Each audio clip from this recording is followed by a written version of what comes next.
Okay, tusanyuse okulaba ssebo. Kale ssebo. Olunaku olwaleero tulaba nga abantu bangi bakuwerekedde. Yes ssebo. Bwe bali kutuuka ku kkula. Amina mukama wange. Omukolo tuliwa? Ssebo tuliwa ne Mairikiti, Nkokonjeru mu Kyaggwe, mu Yukwe district, ew'omugenzi Tala Alphonse, ng'era ye mukadde wange anzaala. Kitegeeza tuli ku kyalo kyo. Yes ssebo mukama wange. Kyalo ku basalawo era awo Jombeezi. Amina mukama Bwe wange. bali kuumagana. Kale ssebo. Nakutuuka ku kkula nga lino. Kale ssebo. Nnaku z'omwezi 2 Desemba 2025. Amina. Oliba omujulizi Amina. nga weejulira ku lunaku nga luno. Amina ssebo. Byebiseera keekadde tulabike nga tutalaaga tugende ffe ssebo twakusooseeyo. Amina ssebo. Tumanye ekiri eri era batulinze. Amina ssebo. Ssebo.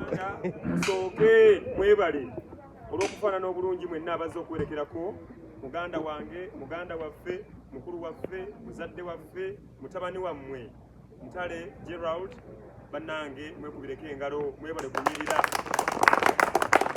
Ekyokubiri, Ntale kamwebaze okunoonya abantu ab'obuvunaanyizibwa bamuwerekere, si kukola bukozi mukwano nabo.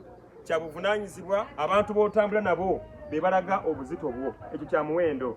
Ntegedde nti Ntale atambudde n'abakulembeze okuva ku kyalo gy'awangaalira, atambudde ne bakamaabe okuva gy'akolera, atambudde n'ekika abakulu bonna aw'olunyiriri. Ntegedde nti bajjajja bonna weebali, so kya kitiibwa Omukama yeebazibwe. Ebyo nga bimaze okutegeerekeka, ebisigadde bibeera byangu kubanga aliko abakulu, abeera mulagirire, abeera muteeketeeke bulungi.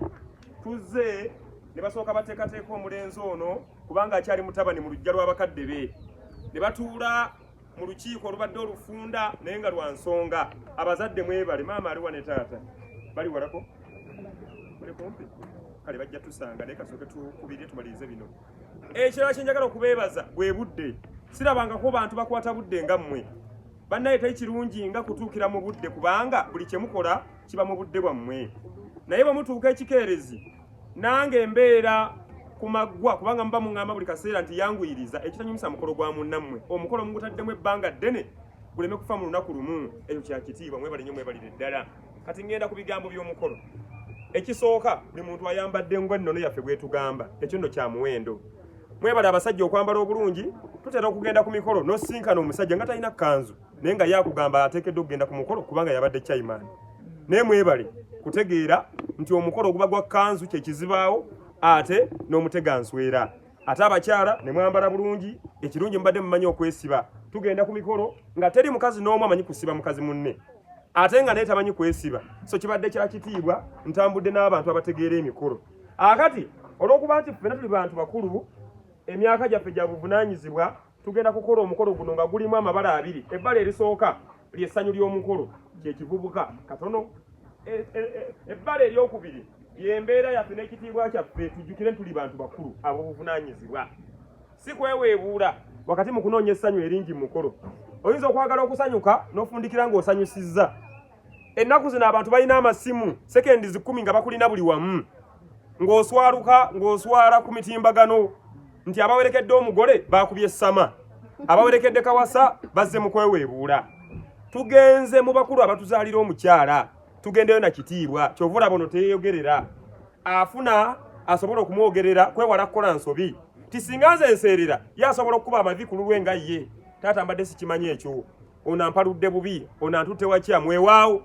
Kati ebigambo byonna olw'okuba nti mubiwadde nze mbyogere, nange ekinkakatako okubeera obuvunaanyizibwa kubanga byenjogera bibaweesa ekitiibwa.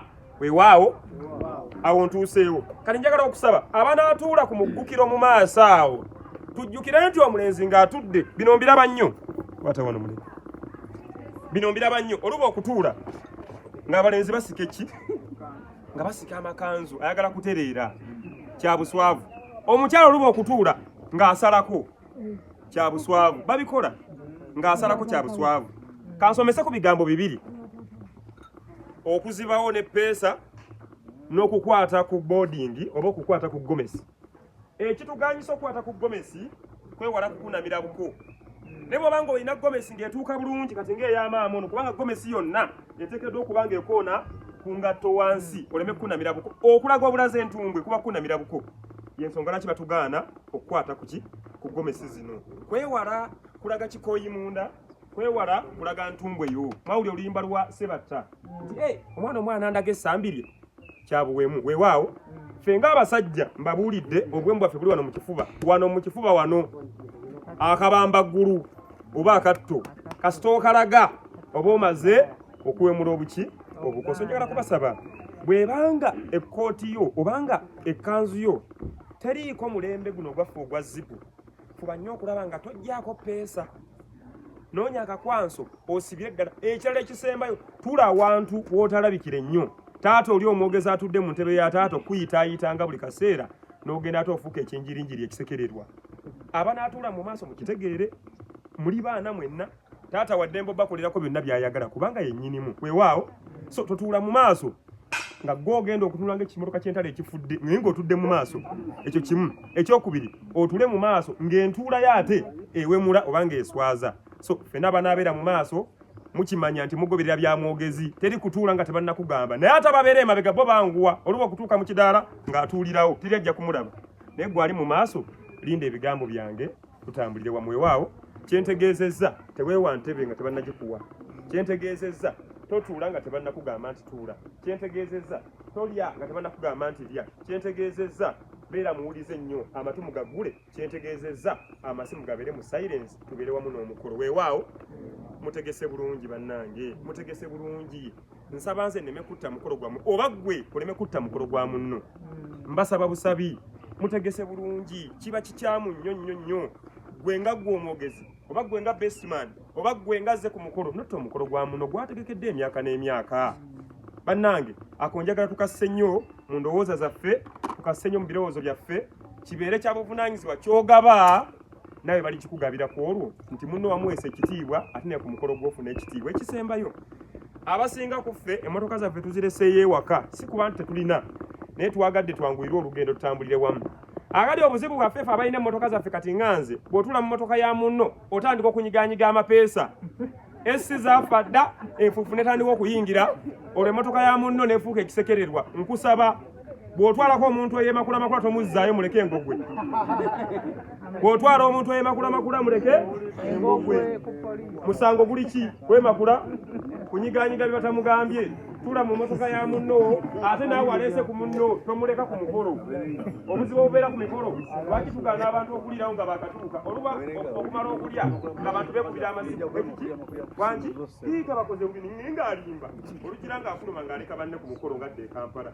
So nsaba nga bwe tutambudde tugende ku mukolo ate tuveeyo wamu nga tuli wamu kijja kuba kya kitiibwa. Naye sigenda okubeera ssaawa 12 ng'ekidaala kikalu ng'ekidaala kikalu nga omusajja talina buwagizi naye nga teyaze n'abantu abamwagala. Nze sirwa ku buko abamanyi mummanyi zinagenda okubeera ssaawa 10 nga tusiibula ate ogamba omukolo teguggwera mu nju olunaba okuyingira mu nju nga batuzadde nga batugabudde ng'omukolo guwedde. So njagala kubasaba tutambulire wamu tuleme kwekalubiriza tunyumirwe omukolo ogw'essanyu naye nga gulimu okuweebwa ekitiibwa. Mwebale nnyo, mwebalire ddala okutwagala era nsaba mutayonona budde tutambulire wamu ffenna paka omukolo guno nga tugumaliriza. Abooluganda, ab'Empindi, wano ewaka waffe bannaye Mwami Kalondoozi wano wenzaalibwa wensibuka. N'abalala bannange abadde batamanyi wano wensibuka. Bwe mundabe busiika muyinza olowooza nti neyo gye nsibuka naye wano we waka waffe nga mukama waffe taata bw'atugambye. Wano ew'omugenzi Alphonse Ntale yali member of parliament era batandikawo DP. So tusibuka mu family nti ebadde ng'etambulira mu kulula ogwo. Naye twebaza nnyo Mukama okuba nti nno tusobodde okubeerawo ffenna mu mukolo guno. Abamu bagenda sigala wano, abalala tujja kgenda nabo, naye abanaasigala tubasabira Mukama abakuume era abatambuze bulungi nga muddayo. Ate naffe abagenda ku mukolo tusaba Mukama atutambuze bulungi. Bwe tugenda otambula ddakiika ndowooza nga 10 okuva kati, so sisuubira nti nno wajja tukalubiriza. Mukama wange obutayonona budde nsaba nkome wano nga nsiima busiimi bannaye mutuwoze ebbanja tusiime nnyo tusiimidde ddala. Mukama abakuume.